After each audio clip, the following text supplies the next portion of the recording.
Hello guys, मेरा नाम जितेंद्र है। मैं ग्वालियर में 300 रुपये लेके आया था। गाइस मैं अपनी 5-7 मिनट की वीडियो में अपनी लाइफ की जर्नी बताने वाला हूँ, जो मैंने कैसे बदलाव किया अपनी लाइफ में, कैसे इतना बड़ा बदलाव आया अपने काम से, अपनी मेहनत से, अपने बिजनेस से। जब मैं ग्वालियर आया था तो काम तो था नहीं मेरे पास, काम ढूंढ रहा था मैं। लेकिन मुझे इतना ऐसा मुझे पता था कि मुझे काम ऐसा ढूंढना जो फ्यूचर में अच्छा रहे। तो कुल मिला के जब मैंने लेकिन सबसे बड़ी दिक्कत ये थी कि मेरा ये था कि जहाँ मुझे काम मिले वहीं मुझे रहने को मिल जाए। जैसे कुछ भी काम हो तो, क्योंकि रहने के लिए जगह ही नहीं थी और प्लस खाना भी चाहिए। तो ये चीज़ हर जगह तो पॉसिबल नहीं थी।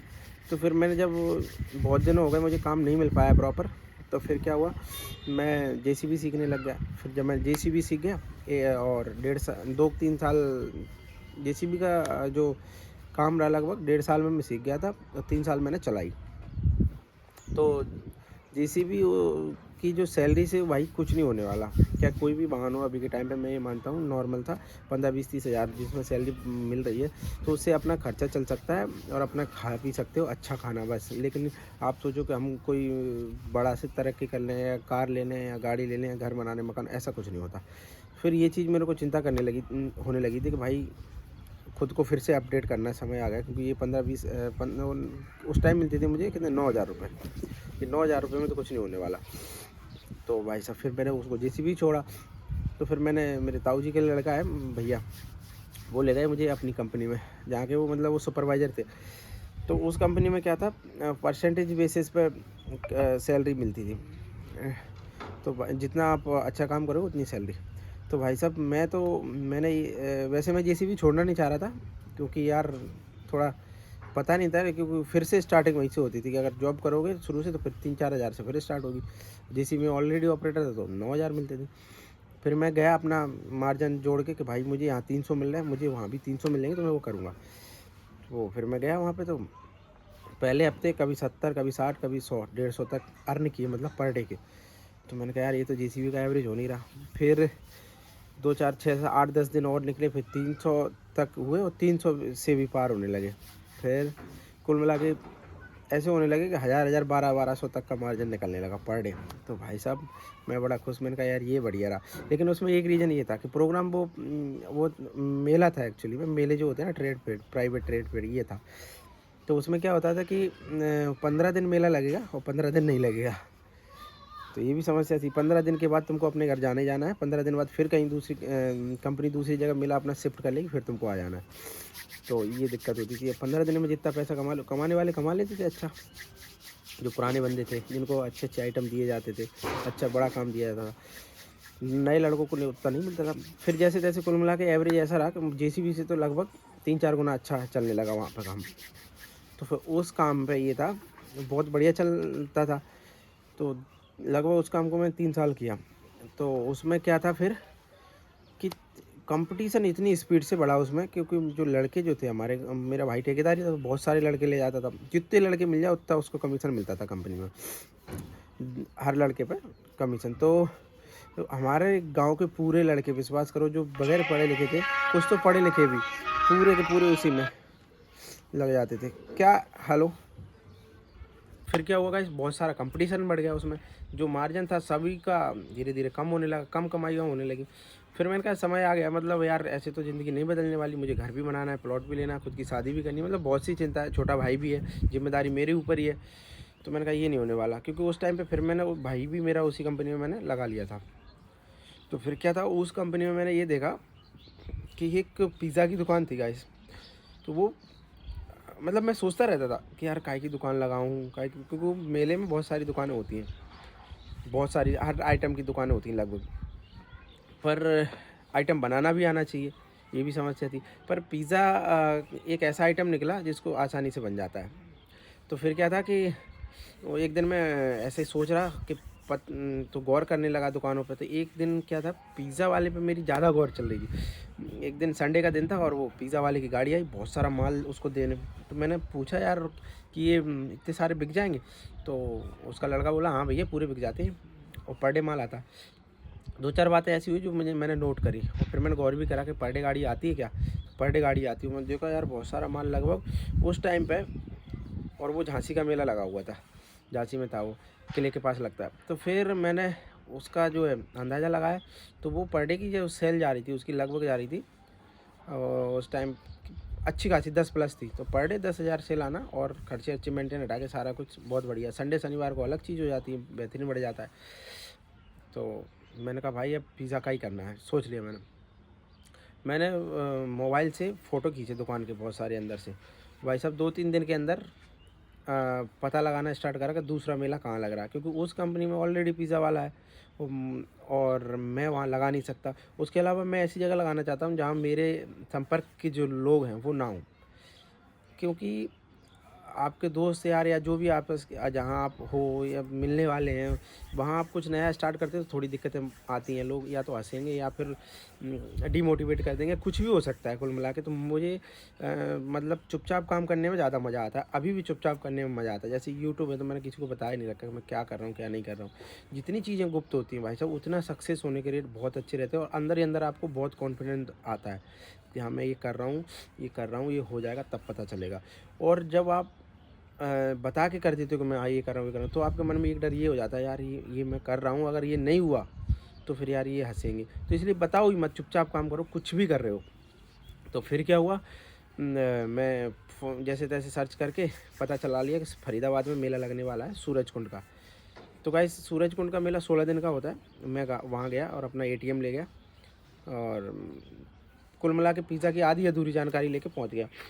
पिज़्ज़ा का जो लड़का था उससे पूछा मैंने पिज़्ज़ा की मशीन कितने की आती है, तो उसने कहा उस मशीन भैया 40,000 की आती है, जबकि मशीन इतने की आती नहीं है।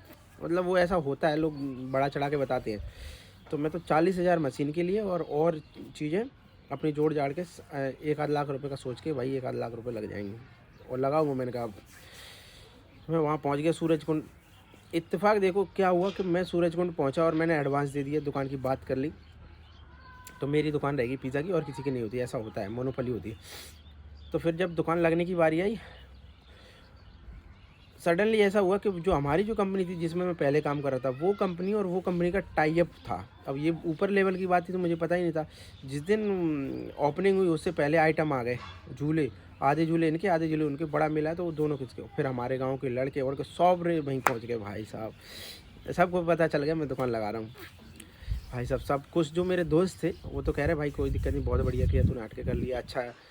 कुछ जो थे वो चुपचाप मतलब देख रहे कि यार चलेगी नहीं चलेगी, घाटा पड़ेगा, सबको ऐसा लग रहा था। मैंने कहा मैंने चुपचाप अपने काम पे फोकस किया गाइस, और वो सुपर हिट दुकान चली। मैंने अच्छे खासे अर्न किए, 16 दिन के मेले में लगा मैंने 1 लाख रुपए से ज़्यादा ऊपर कमाए थे वहाँ पर। वो इतना अच्छा मेला गया था, तो मज़ा आ गया था। और ये चीज़ मुझे पता लग गया था कि हाँ भाई ये अच्छा है और कर लेंगे अपन। और मशीन जो आई थी कितने की आई वो मैं बाद में बताऊँगा। बहुत मतलब एक अलग ही लोचा हुआ था थोड़ा समय के साथ, लेकिन सीखता है व्यक्ति, तो मैं भी सीख रहा था। उसके बाद गाइस एक दुकान मैंने 3-4-5-6 महीने चलाई, 5-6 महीने चलाई। और फिर उसके बाद जो है 5-6 नहीं लगभग 1 साल चल गई थी। उसके बाद हुआ क्या गाइस, लॉकडाउन लगने लगा था। लॉकडाउन में क्या हुआ कि सबसे पहले जो थे गाइस, सबसे पहले मेले बंद हुए, मेले और मॉल वगैरह, क्योंकि क्राउड आता था इनमें। तो सबसे पहले मेले की परमिशन रद्द हुई, तो हमारा माल वाल हम रख के पानीपत में एक दोस्त के यहाँ अपने घर आ गए वापस। फिर जब लॉकडाउन खुला, इस बीच कहानी तो बहुत सारी हुई। इस बीच लॉकडाउन में मैंने बहुत सारे काम करे, ऐसे ऐसे काम करेगा गाइस हंसोगे आप, लेकिन मजबूरी में करे थे और किए भी। और एक काम और किया था मैंने कपड़े का। मैं बाइक से प्लेटिना से वो कपड़े बेचने जाता था गांव में, और 1 नंबर कमाई हुई बाद में। हालांकि लॉकडाउन ख़त्म होते होते लास्ट के 3 महीने मैंने काम करा था, और 3 महीने में लगभग मार्केट तो बंद चल रही थी, अच्छा खासा पैसे कमाए थे उसमें भी। तो जब लॉकडाउन लग गया था तो फिर हम लोग यहाँ आ गए थे। फिर उसके बाद जब ये सब हो गया, लॉकडाउन खुल गया। फिर जब लॉकडाउन खुला भाई साहब, मेले इस कदर के चले, मेले और मॉल, इस पब्लिक घर में बंद हो के बोर हो गई थी, घूमना चाहती थी। भले किसी के पास पैसे हो अथवा ना हो, लेकिन मेला बहुत सस्ता होता है घूमने के लिए। भले झूला ना झूलो, घूमते आओगे, और जब घूमने जाएगा व्यक्ति खाता है। तो कुल मिला के मेले बहुत अच्छे चल रहे थे, इतने ज़्यादा दिक्कतें भी नहीं थी। मेला ऐसे चले सुपर हिट। जहाँ भी मेला लग रहा था, कहीं भी किसी भी कंपनी का, चाहे कोई नया बंदा भी लगा रहा था, मेला बम्पर जा रहा था। तो भाई साहब 1 और 2 मेले करे मैंने, छोटा भाई बस। फिर छोटा भाई बोला भैया मेले अच्छे चल रहे हैं, एक काम करो एक दुकान मेरे लिए अलग खुलवा दो। मैंने कहा तू संभाल लेगा? बोला हाँ। बस ठीक है। उसने फिर एक दुकान मैंने उसको खुलवाई और एक मैंने संभाली। तो गाइस छोटे भाई ने दुकान संभाली बेहतरीन, और मैंने भी बेहतरीन। तो फिर 2 चलने लगी, 2 से फिर छोटा भाई बोला एक काम करो, एक दुकान और कर लो कंपनी है। क्योंकि पिज़्ज़ा वाला सबसे अच्छी बात ये थी कि पिज़्ज़ा वाला उस टाइम पे मैं इकलौता था, अकेला था मैं, कोई कंपटीशन ही नहीं था पिज़्ज़ा का। दिल्ली पंजाब साइड में, दिल्ली पंजाब साइड में मेले में पिज़्ज़ा लगता ही नहीं था गाइस। जो अभी तक ज़्यादातर दुकानें अब मिल जाती हैं चौकोर में, वो मेरे ही डिज़ाइन की हैं। तो मैंने भी हालांकि किसी का कॉपी किया था। तो फिर क्या हुआ कि एक दुकान खोली हमने, तो वो भी बढ़िया चलने लगी, मैनेज करने लगा। छोटा भाई सिर्फ एक ही संभालता था, पर ये सब भागा दौड़ी का काम फिर ज़्यादातर मैंने अपने हिस्से ले लिया। एक दुकान करी, 2 करी, 3 करी, 4 करी, 5, 6, 7, 8, 9 कर ली गाइस। 9 में ऐसा हाल होने लगा था, मैं सिर्फ माल बेचता था, माल और पैसा, माल और पैसा, मतलब माल बेचता था पैसा उठाता था, माल बेचता था पैसा उठाता था। और गाइस विश्वास करो 1-2 साल के अंदर पूरा जीवन बदल गया 9 दुकानों से। और ऐसी मेहनत करी मैंने, ऐसी मेहनत करी, और ऐसा रहता था मैं एकदम हुलिया बेकार सा, लोवर पहने, टी शर्ट पहने, या पैंट शर्ट भी है तो गंदे संदे। और बैग जो मेरे पीछे रहता था, मेरा ब्लैक कलर का बैग है, बहुत बड़ा है गाइस। आधे बैग में मेरे में पैसे रहते थे ऊपर वाली कृपा से। क्योंकि मैं 9 दुकानें, एक जैसे क्या होता है, मेला हमेशा संडे को ओपन होता है, संडे को या सैटरडे को। तो कई बार क्या होता था कि आप 3-4 दुकानें चल रही हैं, अब 3-4 दुकानें शिफ्ट हो गई, उनको तुरंत में चालू करवाना, माल की भी वो करवानी है, माल भेजना है। तो हर नई जगह लग रहा है, तो वहाँ पे माल पता करना कहाँ मिलता है, कैसे मिलता है, तो इसमें बड़ा बहुत वो होती थी, बहुत मेहनत लग जाती थी। और मेले में एक चीज़ और होती है, लोकेशन सही लेनी चाहिए, जहाँ भी दुकान लगा रहे हैं लोकेशन प्रॉपर मिलनी चाहिए, सही टाइम पे मेरा होना बहुत ज़रूरी रहता था। क्योंकि लोग जैसे उन्होंने कहा अपनी दुकान लगा लो, अपने हिसाब से लोकेशन देते हैं वो। फिर जैसे अपन को लोकेशन अच्छी नहीं लग रही, तो अपन बोल सकते हैं भैया यहाँ नहीं लगानी, मेरे को थोड़ा सा आगे दे दो, या फ्रंट साइड दे दो, या बैक साइड दे दो, या झूले की साइड दे दो। तो उसमें क्या होता है कि अपने हिसाब से आप लगा सकते हो, आपको पता है कि यहाँ पे क्राउड रुकेगा, अपना खाएगा। ऐसा कई बार ऐसा हो जाता है, ज़्यादा भीड़ में भी ले लो तो फिर खड़े होने को जगह नहीं रहती, तो फिर भी पब्लिक नहीं खा पाती, पब्लिक सोती है उधर खाएंगे थोड़ा सा खुले खुले एरिया में। तो ये चीज़ भी मुझे डिसाइड करनी पड़ती थी, तो इसके चक्कर मुझे इतना भागना पड़ता था, इतना भागना पड़ता था कि भाई साहब मैं सच में कह रहा हूँ, हफ्ते में मतलब सुकून से मैं एक आधी दिन ऐसा होता था कि बढ़िया से सो लूँ, और मैं बस मुझे मज़ा आता था कि हाँ भाई पैसे आ रहे हैं, चाहे दिन हो चाहे रात हो। मुझे पता है कि मुझे सुबह तक वहाँ पहुँचना है, तो मैं ये देखता ही नहीं था ट्रेन है, बस है कि नहीं, मैं निकल पड़ता था, चाहे लिफ्ट मांग के, चाहे रात हो, कुछ भी, बस मैं निकल पड़ता था। चाहे अखबार वाले की गाड़ी, चाहे सब्जी वाले की गाड़ी, कहीं से कहीं, कहीं से कहीं। और इस बीच बहुत सारी ऐसी घटनाएं भी हो जो मतलब अब डर लगता है मुझे कि मैं यार इतनी बड़ी बेवकूफ़ी करता रहता था रात को ऐसे।